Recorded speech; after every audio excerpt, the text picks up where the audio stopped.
인사를 인사답게 다루는 장명학입니다. 오늘은 50인 미만 중소기업의 채용 관리에 대해서 이야기해 보겠습니다. 우리 조직에서 조기 퇴사, 관계 갈등, 성과 부진이 계속해서 반복된다면 그 원인의 시작점은 잘못된 채용일 가능성이 높습니다. 인사 컨설턴트로서 중소기업 채용에서 가장 아쉬운 점은 지원자를 고객으로 보지 않는다는 점입니다. 만약 지원자를 우리 기업의 핵심 고객으로 본다면 제일 먼저 채용 공고문부터 완전히 바뀌게 될 것입니다. 그리고 면접 안내 문구, 면접 분위기, 결과 통보 방식, 입사 첫날에 대한 안내, 입사 후 첫 3개월 프로그램까지 직원 경험 관점에서 완전히 달라질 겁니다. 왜냐하면 지원자를 고객으로 본다는 것은 지원자로 인해 우리 조직의 성과가 달라질 수도 있다고 여기는 것이기 때문입니다. 실제로 어떤 사람이 입사하느냐에 따라서 팀 분위기와 그 리더가 겪어야 될 스트레스의 정도가 전혀 달라집니다. 이렇게 지원자에 대한 관점이 바뀌면 자연스럽게 친절과 배려가 생겨나고 그로 인해서 우리가 원하는 그 직원의 실질적인 입사로 이어지게 됩니다. 두 번째 아쉬운 점은 조직 적합성을 강구한다는 것입니다. 아무래도 중소기업은 당장의 일손이 필요하기 때문에 우리와 잘 어울릴까 보다는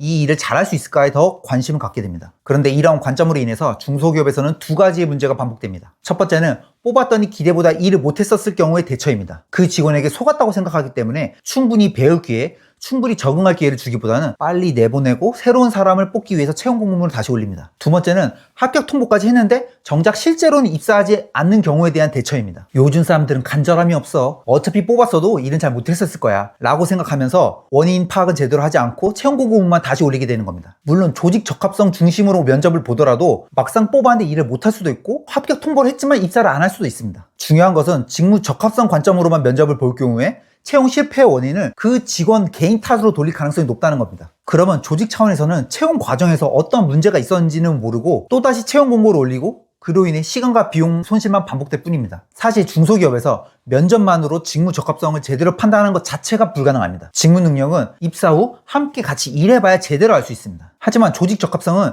면접 단계에서도 어느 정도 확인이 가능합니다. 그래서 중소기업에서 면접 볼 때는 이 일을 잘할 사람인가를 보기보다는 우리와 함께 잘 어울릴 수 있는 사람인가에 더 시간을 쏟아야 합니다. 그러기 위해서는 중요한 전제 하나가 있습니다. 바로 우리 조직의 정체성이 먼저 정리되어 있어야 하고 그 내용을 재직자들이 이미 내재화가 되어 있어야 합니다. 미션, 비전, 핵심 가치, 일하는 방식, 인재상 같은 것들이 홈페이지와 채용 공고문에 적절히 잘 드러나 있어야 합니다. 그래야 지원자들이 일을 보고 나와 스타일이 맞겠는데? 라고 판단하고 지원할 수가 있습니다. 또한 기업도 면접 볼 때 조직 정체성을 바탕으로 조직 적합성을 알아볼 수 있는 질문에서 그 지원자를 판단해야 합니다. 하지만 중소기업의 현실은 어떻습니까? 많은 중소기업에서는 조직 정체성 자체가 없습니다. 있다 하더라도 경영자의 머릿속에만 있습니다. 이런 상황에서는 면접을 포함한 채용 전 과정에서 조직 적합성을 확인할 수가 없습니다. 또한 제가 재직자들의 조직 정체성에 대한 내재화도 중요하다고 말씀드렸습니다. 왜냐하면 신규 입사자가 동료들의 행동으로 그런 것들을 실제로 경험할 수가 없다면 신규 입사자 입장에서는 배신감을 느낄 수밖에 없습니다. 내가 우리 조직과 적합한지는 말과 글이 아니라 동료들의 행동을 통해서 느끼는 것이기 때문입니다. 정리하겠습니다. 50인 미만 중소기업 리더 여러분, 중소기업 채용 같은 경우 인사관을 조금만 바꿔도 대부분의 인사 문제를 예방할 수 있습니다. 두 가지를 기억해 주십시오. 지원자를 우리 조직 성과에 영향을 미칠 수 있는 고객처럼 대하기, 우리 조직의 정체성을 드러낸 후 채용 단계에서 적극적으로 활용하기. 이러면 큰돈 들이지 않고도 조기 퇴사, 관계 갈등, 성과 부진과 같은 다양한 인사 문제를 충분히 줄일 수 있습니다. 더 이상 사람을 쉽게 뽑고 인사 문제를 적절히 해결하려고 하지 마십시오. 대신에 사람을 적절히 뽑고 인사 문제를 쉽게 해결하십시오.